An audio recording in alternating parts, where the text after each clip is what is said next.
Rehefa manginany alina, mamirapiratra ny volana.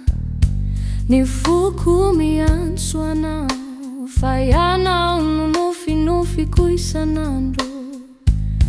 Fivrenana,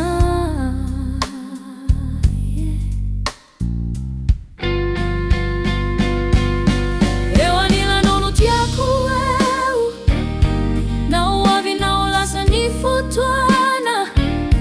Ny tananao eo an-tanako, dia ampy izao tontolo izao andinito.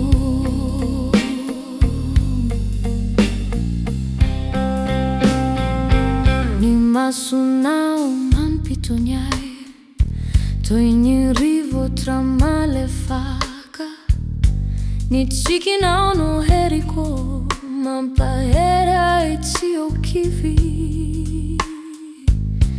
Fivrenana,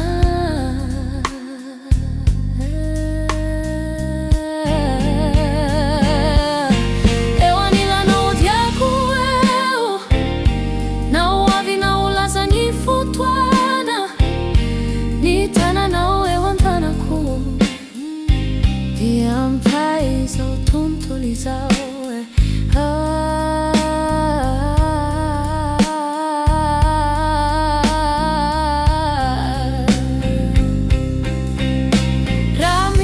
Ranomasin-dray androany, ho fafako moramora izany.